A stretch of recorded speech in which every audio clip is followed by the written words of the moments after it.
ಬ್ಯಾಕಲ್ಲಿ ಏನು ಮಾಡೋದು ಎಲ್ಲ ಮ್ಯೂಟ್ ಮಾಡಿ ವಯಸ್ಸು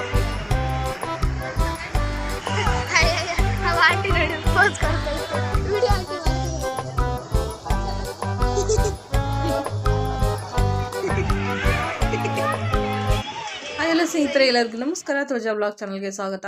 ಎಲ್ಲರೂ ಹೇಗಿದ್ದೀರಾ? ಆರಾಮಿದ್ದೀರ ಅನ್ಕೊಂಡೆ. ನಾನು ಕೂಡ ಸೂಪರ್ ಆಗಿದ್ದೀನಿ. ಬರೀ ಇವತ್ತಿನ ಬ್ಲಾಗ್ನ ಸ್ಟಾರ್ಟ್ ಮಾಡೋಣಂತ. ಇವತ್ತಿನ ಬ್ಲಾಗ್ ಸ್ಟಾರ್ಟ್ ಮಾಡೋಕ್ಕಿಂತ ಮೊದಲು ಇನ್ನೂ ಯಾರೆಲ್ಲ ಚಾನಲ್ ಸಬ್ಸ್ಕ್ರೈಬ್ ಮಾಡ್ಕೊಂಡಿಲ್ಲ ಸಬ್ಸ್ಕ್ರೈಬ್ ಮಾಡ್ಕೊಡ್ರಿ. ಹಾಗೆ ಮತ್ತು ಪಕ್ಕದಲ್ಲಿರೋ ಬೆಲ್ ಐಕನ್ ಒತ್ತಿ ಆಲ್ ಅಂತ ಸೆಲೆಕ್ಟ್ ಮಾಡ್ಕೊಂಡ್ರೆ ನಾ ಹಾಕೋ ವಿಡಿಯೋದು ನೋಟಿಫಿಕೇಶನ್ ಬರ್ತೈತೆ ನಿಮ್ಗೆ. ಇದೇ ಥರ ಹೊಸ ಹೊಸ ವಿಡಿಯೋಗಳನ್ನ ಹಾಕ್ತಾ ಇರ್ತೀನಿ, ನೋಡಿ ಸಪೋರ್ಟ್ ಮಾಡಿ ಫ್ರೆಂಡ್ಸ್. ಮತ್ತು ನಿಮ್ಗೆ ಏನಾದರೂ ವಿಡಿಯೋ ಇಷ್ಟ ಆದರೆ ಲೈಕ್ ಮಾಡಿ, ಶೇರ್ ಮಾಡಿ, ಕಮೆಂಟ್ ಮಾಡಿ. ನಾವು ದೇವಸ್ಥಾನಕ್ಕೆ ಹೋಗಿದ್ವಲ್ಲ, ದೇವಸ್ಥಾನಕ್ಕೆ ಹೋಗಿ ಲಾಸ್ಟಲ್ಲಿ ಇಲ್ಲಿ ಬಂದಿರೋದು. ಇಲ್ಲಿ ಬರೋ ಐಡಿಯಾನೇ ಇರಲಿಲ್ಲ, ಆದರೆ ಅದು ಹೆಂಗೆ ಬಂದ್ವಿ ಅಂತ ನಾನು ನಿಮಗೆ ಹೇಳ್ತೀನಿ. ಮತ್ತು ಹಿಂದಿನ ವಿಡಿಯೋ ನಾವು ಯಾರಾದರೂ ನೋಡಿಲ್ಲ ಅಂದರೆ ಹೋಗಿ ನೋಡಿ. ನಾವು ಕಪಾಳಮ್ಮ ದೇವಸ್ಥಾನಕ್ಕೆ ಹೋಗಿದ್ವಿ. ಅಲ್ಲಿ ವಿಡಿಯೋ ಹಿಂದಿನ ವಿಡಿಯೋದಲ್ಲಿದೆ, 2 ವಿಡಿಯೋ ಹಾಕಿದ್ದೀನಿ. ಯಾರಾದರೂ ನೋಡಿಲ್ಲ ಅಂದರೆ ಖಂಡಿತ ಹೋಗಿ ನೋಡಿ. ತುಂಬಾ ಪವರ್ಫುಲ್ಲು ದೇವಸ್ಥಾನ. ತುಂಬಾ ಖುಷಿ ಆಯಿತು. ತುಂಬ ದಿನಗಳಿಂದ ಆಸೆ ಇತ್ತು ನನಗೆ ಆ ದೇವಸ್ಥಾನಕ್ಕೆ ಹೋಗೋದು. ನಾನಂತೂ ಹೋಗಿ ಬಂದಿದ್ದೀನಿ. ನೀವು ಯಾರಾದರೂ ಹೋಗ್ಬೇಕಂದ್ರೆ ಹೋಗಿ ಬನ್ನಿ. ಮತ್ತು ದೇವಸ್ಥಾನ ಹೋಗೋಕ್ಕಾಗಲ್ಲ ಅನ್ನೋರು ವಿಡಿಯೋ ಬೇಕಾದರೆ ನೋಡಿ. ನಾನು ಹಾಗೆ ಮಾಡೋದು. ನನಗೆ ಎಲ್ಲಿ ದೇವಸ್ಥಾನಕ್ಕೆ ಹೋಗೋದಾಗಲ್ಲ ಅಂದರೆ ನಾನು ವಿಡಿಯೋಗಳನ್ನ ಎಲ್ಲಾದರೂ ಇದ್ದರೆ ನೋಡ್ತೀನಿ. ಟೈಮ್ ಬಂದಾಗ ಹೋಗಿ ಬರೋದಷ್ಟೇ. ಇವಾಗ ನಾವು ಬನಶಂಕರಿಗೆ ಬಂದಿದ್ದು. ಬನಶಂಕರಿಗೆ ಹೆಂಗೆ ಬಂದ್ವಿ ಅಂತಂದರೆ, ನಾವು ಹೋಗಿರೋದು ದೇವಸ್ಥಾನದಲ್ಲಿ ದಾಸೋಹ ಇಲ್ಲ ಅನ್ಕೋತೀನಿ, ಗೊತ್ತಿಲ್ಲ ನನಗೆ. ನಾನು ಕೇಳೋ ಪ್ರಕಾರ ಇಲ್ಲ ಅಂತ ಹೇಳ್ದಂಗಿತ್ತು. ಹಾಗಾಗಿ ನಾವೇನು ಮಾಡಿದ್ವಿ, ಬೆಳಗ್ಗೆನೇ 7 ಗಂಟೆಯಲ್ಲೇ ಮನೆ ಬಿಟ್ಟಿರೋದು. 7 ಗಂಟೆಗೆ ಮನೆ ಬಿಟ್ಟಿದ್ದು. ನಾಷ್ಟ ಇಷ್ಟ ಏನು ಮಾಡ್ಕೊಂಡೇ ಇಲ್ಲ, ಹಾಗೆ ಹೋದ್ವಿ. ಬಾಕ್ಸಿಗೆ ಏನಾದರೂ ರೆಡಿ ಮಾಡ್ಕೊಂಡು ಹೋಗೋಣ ಅಂದ್ರೆ ಅದು ಕೂಡ ಆಗಲಿಲ್ಲ, ಹಾಗೆ ಹೋಗಿದ್ವಿ. ಅಲ್ಲಿ ಹೋದ್ಮೇಲೆ ನಾವು ಏನಾಯ್ತಂದ್ರೆ, ಮಕ್ಕಳಿದ್ವಲ್ಲ, ಮಕ್ಕಳ ಜೊತೆಗೆ ನಮಗೆ ನಾಷ್ಟ ಮಾಡೋಕ್ಕೆ ಆಗಲಿಲ್ಲ. ಆ ಪಾಪ ಮಕ್ಕಳಿಗೆಲ್ಲ ಹೊಟ್ಟೆ ಹಸಿತಾ ಇತ್ತಲ್ವ. ಮಕ್ಕಳಿಗೆ ಅಷ್ಟೇ ಅಲ್ಲ, ನಮಗೂ ಕೂಡ ಹೊಟ್ಟೆ ಹಸಿತಾ ಇತ್ತು. ಯಾವಾಗ ಊಟ ಮಾಡಿದ್ದೀವೋ ಇಲ್ಲೋ ಅನ್ನೋ ಥರ ಆಗಿಬಿಟ್ಟಿತ್ತು ನಮಗೆ. ನಾವೇನು ಮಾಡಿದೆ, ಅಲ್ಲಿಂದ ಬಂದು ಬನಶಂಕರಿ ಬಂದ್ವಲ್ಲ, ಅಲ್ಲಿ ಇಳ್ಕೊಂಡು ಕನಕಪುರದಿಂದ ಬಸ್ ಬನಶಂಕರಿಗೆ ಬರೋದು. ಅಲ್ಲಿ ಇಳಿದ್ಬಿಟ್ಟು ನಾವು ಮಾತಾಡ್ತಾ ಇದ್ವಿ, ಯಾವ ಹೋಟೆಲ್ಗೆ ಹೋದ್ರೂ ಹೋಗಿ ನಾಷ್ಟ ಮಾಡ್ಕೊಳ್ಳೋಣ ಹಂಗಂತ. ಯಾರೋ ಗೊತ್ತಿಲ್ಲ ಒಬ್ಬರು ಹೆಣ್ಮಕ್ಳು ಬಂದು ಹೇಳಿದ್ಲು, ಇಲ್ಲ ನಿಮಗೆ ಅಲ್ಲಿ ಇದರಲ್ಲಿ ದಾಸೋಹದಲ್ಲಿ ಊಟ ಇದೆ ಹೋಗಿ ಅಂತ. ಅಂದರೆ ಅನ್ನಪ್ರಸಾದ ನಡೀತಾ ಇದೆ ದೇವಸ್ಥಾನ ಒಳಗಡೆ, ಹೋಗಿ ಅಲ್ಲೇ ಊಟ ಮಾಡ್ಕೊಳ್ಳಿ, ಮತ್ತೇನಕ್ಕಮ್ಮ ಹೋಟೆಲ್ಗೆ ಹೋಗ್ತೀರಾ ಅಂತ ಅಂದರು. ನಿಜವಾಗ್ಲೂ ನನಗೆ ಅವಾಗೇನೂ ಅನಿಸ್ಲಿಲ್ಲ, ಯಾರೋ ಹೇಳಿದ್ರು ಬಿಡು ಅನ್ನಂಗಾಯ್ತು. ಹಂಗೆ ಅಂದ್ಕೊಂಡು ನಾವೇನು ಮಾಡಿದ್ವಿ, ಈ ಸರಿ ಬನ್ನಿರಿ ಹೋಗೋಣ ಅಂತ ಹೇಳ್ಬಿಟ್ಟು ಹೋದ್ವಿ. ಹೋಗೋವರೆಗೂ ಬಿಸಿ ಬಿಸಿ ಅನ್ನ ಮತ್ತು ಸಾಂಬಾರಿತ್ತು. ತುಂಬಾ ಖುಷಿ ಆಯಿತು ನಮಗೆ. ಹೋಗಿ ಎಲ್ಲರೂ ಫಸ್ಟು ಊಟ ಮಾಡಿದ್ವಿ. ದರ್ಶನನೇ ಮಾಡಿಲ್ಲ, ದೇವಸ್ಥಾನ ಒಳಗಡೆನೇ ಹೋಗಿಲ್ಲ. ಫಸ್ಟು ಊಟಕ್ಕೆ ಹೋಗಿದ್ದು ಡೈರೆಕ್ಟಾಗಿ. ಹೋಗಿ ಊಟ ಮಾಡಿದ್ವಿ. ಮತ್ತು ಪೊಂಗಲ್ ಇತ್ತು, ಎಂಥ ತರಕಾರಿ ಸಾರು ಮತ್ತು ವೈಟ್ ರೈಸು. ಸೂಪರಾಗಿತ್ತು ಊಟ. ಏನು ಹೇಳ್ತೀನಿ, ಯಾವ ಹೋಟ್ಲಲ್ಲೂ ಸಿಗೋಕ್ಕೆ ಸಾಧ್ಯ ಇಲ್ಲ ಆ ರುಚಿ. ಅಷ್ಟು ರುಚಿಯಾಗಿತ್ತು. ತುಂಬಾ ಖುಷಿಯಾಯಿತು. ಊಟ ಮಾಡಿದ್ವಿ. ಊಟ ಮಾಡಿಕೊಂಡು ಮತ್ತೆ ಆಚೆ ಕಡೆ ಬಂದ್ವಿ. ಆಚೆ ಕಡೆ ಬಂದಮೇಲೆ ಇನ್ನೇನು ಮನೆಗೆ ಹೋಗ್ತೀವಿ ಅಥವಾ ಬೇರೆ ಎಲ್ಲಾದರೂ ಹೋಗ್ತಾರಂತ ನಾನು ಹೋಗ್ತಾನೆ ಇದ್ದೀನಿ. ಇವ್ರು ನೋಡಿದ್ರೆ ಇಲ್ಲ, ತರಕಾರಿ ತೊಗೊಳ್ಳೋಣ ಬನ್ನಿ ಅಂತ. ಬನಶಂಕರಿಯಲ್ಲಿ ತುಂಬ ಚೆನ್ನಾಗಿದೆ ಮಾರ್ಕೆಟು, ಅಲ್ಲಿ ಹೋದರು. ತರಕಾರಿ ಪ್ರತಿಯೊಂದು ಎಲ್ಲನೂ ಸಿಗುತ್ತೆ ಅಲ್ಲಿ. ಇವಾಗ ಬ್ಯಾಗ್ ಅದು ಮತ್ತು ಎಲ್ಲನೂ ಇರುತ್ತೆ ಅಲ್ಲಿ, ತುಂಬಾ ಚೆನ್ನಾಗಿರುತ್ತೆ. ಹಾಗಾಗಿ ಎಲ್ಲನೂ ಅಲ್ಲೇ ತೊಗೊಳ್ಳೋಣ ಅಂತ ಹೇಳಿಬಿಟ್ಟು ಬಂದರು. ಯಾಕಂದರೆ ಅವರೆಲ್ಲ ಕೆಲ್ಸಕ್ಕೆ ಹೋಗೋರಲ್ವ, ಮತ್ತೆ ಹೋಗಿ ನಮಗೆ ಅಲ್ಲಿ ತರಕಾರಿ ತೊಗೊಳಕ್ಕಾಗಲ್ಲ. ನಾಳೆ ಕೆಲ್ಸಕ್ಕೆ ಹೋಗಬೇಕು, ತರಕಾರಿ ಎಲ್ಲ ಖಾಲಿಯಾಗಿದೆ. ಇವತ್ತು ಭಾನುವಾರ ನಾವು ಎಲ್ಲನೂ ತೊಗೊಂಡ್ಬಿಟ್ಟು ಇಟ್ಕೋಬೇಕು, ಆದರೆ ತೊಗೊಳಕ್ಕಾಗಿಲ್ಲ. ಹೀಗೆಲ್ಲ ಬಂದಿದ್ದೀವಿ ಅಂತ ಅವ್ರು ಏನು ಮಾಡಿದ್ರು, ತರಕಾರಿ ಎಲ್ಲ ಇವಾಗಲೇ ತೊಗೊಂಡು ಹೋಗೋಣ ಅಂತ ಎಲ್ಲರೂ ತರಕಾರಿ ತೊಗೊಳಕ್ಕೆ ಹೋದ್ರು. ನಾನು ಮಂಗಳ ಇಬ್ಬರೇ ನಿಂತ್ಕೊಂಡ್ಬಿಟ್ಟು ಕಿವಿ ಓಲೆ ನೋಡ್ತಾ ಇದ್ವಿ. ನೋಡಿಬಿಟ್ಟು ಅವಳೊಂದು ಜೊತೆ ನಾನೊಂದು ಜೊತೆ ಕಿವಿ ಓಲೆನ ತೊಗೊಂಡ್ಬಿಟ್ಟು ಬಂದ್ವಿ. ಹಂಗೆ ನನ್ನ ಫ್ರೆಂಡು ಮಗ ವಿಡಿಯೋ ಮಾಡಿರೋದು, ಅವ್ನ ಕೈ ಕೊಟ್ಟೆ ನಾನು ಓಲೆ ತೊಗೊಂಡು ನಿಂತ್ಕೊಂಡಿದ್ದೆ. ಅವನು ಎಲ್ಲೆಲ್ಲಿ ಇಷ್ಟ ಆಗುತ್ತೋ ಅಲ್ಲೆಲ್ಲ ವಿಡಿಯೋ ಮಾಡಿದ. ತುಂಬಾ ಖುಷಿ ಆಯಿತು. ತುಂಬ ಚೆನ್ನಾಗಿ ವಿಡಿಯೋ ಮಾಡಿದ್ದಾನೆ. ನೀವು ಕೂಡ ಹೇಳಿ ಯಾವ ರೀತಿ ಮಾಡಿದ್ದಾನೆ ವಿಡಿಯೋ ಅಂತ. ಆಮೇಲೆ ಮತ್ತೆ ಒಂದು ಬೇಜಾರು ವಿಷಯ, ಏನಪ್ಪ ಅಂತಂದರೆ ನಾನಲ್ಲಿ ಊಟ ಮಾಡಕ್ಕೆ ಹೋಗಿದ್ವಲ್ಲ, ಊಟ ಮಾಡಿ ತಟ್ಟೆ ತೊಳಿಬೇಕಾದ್ರೆ ನಾನು ನೋಡಿದೆ ಒಂದು 4-5 ಜನ ಇದ್ದರು ಹುಡುಗಿರು.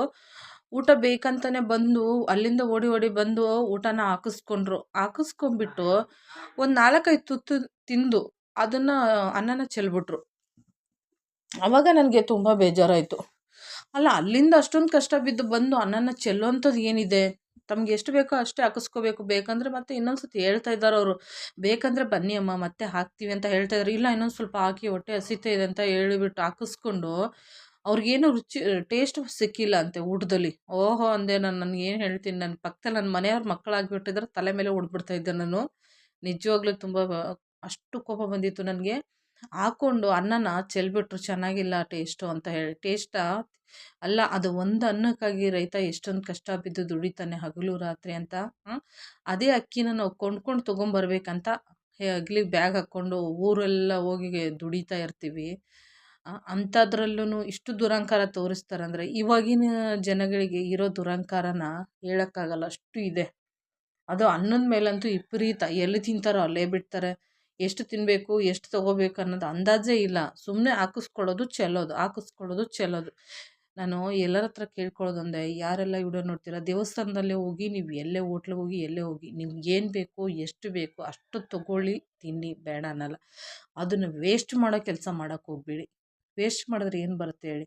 ಆ ಅನ್ನ ಇನ್ನೊಬ್ರು ಯಾರಿಗಾದರೂ ಹಸ್ಕೊಂಡು ಬಂದವ್ರಿಗೆ ಅದು ಒಂದು ಎಷ್ಟು ಹಾಕಿಸ್ಕೊಂಡಿದ್ದಾರೆ, 2-2 ಸ್ಪೂನು ಅಂದರೆ ದೊಡ್ಡ ಸ್ಪೂನ್ ಬರುತ್ತಲ್ಲ ಅನ್ನ ಹಾಕೋದು, ಅದರಿಂದ 2 ಹಾಕಿಸ್ಕೊಂಡ್ಬಿಟ್ಟು 4 ತುತ್ತು ತಿಂದು ಎಲ್ಲನೂ ಹಾಕ್ಬಿಟ್ರು.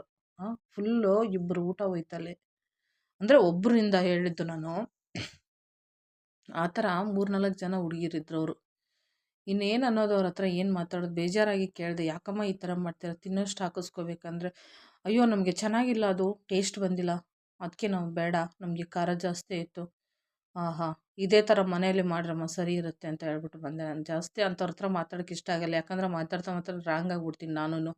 ಹಾಗಾಗಿ ಅಂಥವ್ರ ಹತ್ರ ಮಾತಾಡೋಕ್ಕೆ ಹೋಗಲ್ಲ. ಏನೋ ಒಂದು ಮಾತು ಕೇಳ್ತೀವಿ, ಅವ್ರು ಚೆನ್ನಾಗಿ ಅರ್ಥ ಮಾಡ್ಕೊಳ್ತಾರೆ ಇದ್ರೆ ಮಾತ್ರ ಮಾತಾಡೋಕ್ಕೆ ಸಾಧ್ಯ. ಅವ್ರು ಹಂಗೆ ಹಿಂಗೆ ಅಂದರೆ ಅಂಥವ್ರ ಹತ್ರ ನಾನು ಮಾತಾಡೋಕ್ಕೆ ಇಷ್ಟ ಆಗಲ್ಲ. ಸರಿ, ಓಕೆ ಅಂತ ನಾವು ಬಂದ್ವಿ. ಎಲ್ಲರಿಗೂ ಕೇಳ್ಕೊಳ್ಳೋದೊಂದೇ, ದಯವಿಟ್ಟು ಯಾರೇ ಎಲ್ಲೇ ಹೋಗಲಿ, ಏನೇನೇ ತೊಗೊಳ್ರಿ, ಎಷ್ಟು ಬೇಕೋ ಅಷ್ಟು ತೊಗೊಂಡು ತಿನ್ನಿರಿ. ಸುಮ್ಮನೆ ಅನ್ನನ ವೇಸ್ಟ್ ಮಾಡೋಕ್ಕೆ ಹೋಗ್ಬೇಡಿ. ಇವಾಗಿನ ಬರೋ ಮಳೆಗೂ ರೈತ ಬೆಳೀತಾರೋ ಬೆಳೆಗೂ ತುಂಬಾ ಕಷ್ಟ ಇದೆ, ಅರ್ಥ ಮಾಡ್ಕೊಳ್ರಿ. ಅನ್ನ ಚೆಲ್ಲಕ್ಕೆ ಹೋಗಬೇಡಿ ಅಷ್ಟೇ. ಮತ್ತು ನಮ್ಮ ವಿಷಯದಲ್ಲಿ ಒಂದು ಆಶ್ಚರ್ಯ ವಿಷಯ ಏನಾಯಿತು ಅಂತಂದರೆ, ಹೆಂಗಿದೆ ನೋಡಿ, ನಮಗೆ ಎಲ್ಲಿ ಎಷ್ಟೊಂದು ಹೋಟೆಲ್ಗಳಿಗೆಲ್ಲ ಹೋದ್ವಿ ತಿನ್ನಬೇಕು ಅಂತ, ಅಲ್ಲಿದ್ದು ತಿನ್ನೋಕ್ಕಾಗಲಿಲ್ಲ, ಹೋಟೆಲ್ಗಳಿಗೆ ಹೋಗಲೇ ಇಲ್ಲ, ಹೋಗ್ಬೇಕಂತ ನಮಗೆ ಅನಿಸ್ಲೇ ಇಲ್ಲ, ಹಾಗೆ ಬಂದಿದ್ದು. ಅಲ್ಲಿ ಬಂದು ಅವ್ರು ನಮ್ಗೆ ಹೇಳಿದ್ರಲ್ವ, ಆಮೇಲೆ ನಾನು ಮನೆಗೆ ಬಂದಮೇಲೆ ಯೋಚನೆ ಮಾಡಿದೆ, ನಮ್ಗೆ ಯಾರೋ ಹೇಳಿದ್ರಲ್ಲ, ನಾವು ಅಷ್ಟೊಂದು ಹೊಟ್ಟೆ ಹಸ್ಕೊಂಡು ಬಂದ್ವಿ, ನಮಗೆ ಚೆನ್ನಾಗಿ ಊಟ ಸಿಕ್ತಲ್ಲ ಅಂತ ಖುಷಿಪಟ್ವಿ. ಆಮೇಲೆ ಯೋಚನೆ ಆಯಿತು, ಅಲ್ಲ ಯಾರೋ ಒಬ್ಬರು ಹೆಣ್ಮಗಳು ಬಂದು ಹೇಳಿದ್ಲು ನಮಗೆ, ಹೋಗಿ ಏನಕ್ಕೆ ಹೋಟೆಲ್ಗೆ ಹೋಗ್ತೀರಾ, ಚೆನ್ನಾಗಿ ಊಟ ಇದೆ ಮಾಡಿ, ಅನ್ನ ಸಾಂಬಾರು ಬಿಸಿ ಬಿಸಿ ಇದೆ ಅಂತ. ಆವಾಗ ನನಗೆ ನೆನೆಸ್ಕೊಂಡಂಗಾಯಿತು, ನಿಜವಾಗ್ಲೂ ಸತ್ಯ, ದೇವರು ಇರೋದು ಸತ್ಯ ಅಂತಲೇ ಅನಿಸುತ್ತೆ. ಯಾವುದೋ ಒಂದು ರೂಪದಲ್ಲಿ, ಯಾರೋ ರೂಪದಲ್ಲಿ ಬಂದು ನಮಗೆ ಊಟ ಇದೆ ಅಂತ ಹೇಳಿ ಕಳಿಸ್ಕೊಟ್ರು. ನಾನು ನಿಜವಾಗ್ಲೂ ಬನಶಂಕರಿ ತಾಯಿನೇ ಬಂದ್ಲು ಅಂತ ಅಂದ್ಕೊಂಡೆ ನಾನು. ಅಷ್ಟು ಖುಷಿ ಆಯಿತು ನೋಡಿ. ಅಲ್ಲಿಂದ ಬಂದು ಬೊಮ್ಮನಹಳ್ಳಿಗೆ ಇಳ್ಕೊಂಡ್ವಿ.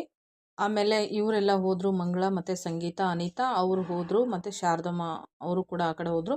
ರಾಧಮ್ಮ, ನಾನು, ಮಂಗಳ ಮಕ್ಕಳು, ನನ್ನ ಮಗಳು, ನಾವು ಈ ಕಡೆ ಮಂಗಂಪಾಳ್ಯಕ್ಕೆ ಬರ್ತಾಯಿದ್ವಿ. ಬೊಮ್ಮನಹಳ್ಳಿಯಿಂದ ಆಟೋದಲ್ಲಿ ಮಂಗಂಪಾಳ್ಯಕ್ಕೆ ಹೋಗ್ತಾಯಿದ್ದೀವಿ. ಈ ಬ್ಲಾಗ್ ನಿಮ್ಗೆ ಏನಾದರೂ ಇಷ್ಟ ಆಗಿದ್ರೆ ಲೈಕ್ ಮಾಡಿ, ಶೇರ್ ಮಾಡಿ, ಕಮೆಂಟ್ ಮಾಡಿ, ಹಾಗೆ ಚಾನಲ್ನ ಸಬ್ಸ್ಕ್ರೈಬ್ ಮಾಡ್ಕೊಳ್ಳಿ. ಕಮೆಂಟ್ ಮಾಡಿ ತಿಳಿಸಿ ವಿಡಿಯೋ ಇಷ್ಟ ಆಗಿದ್ರೆ ಖಂಡಿತ.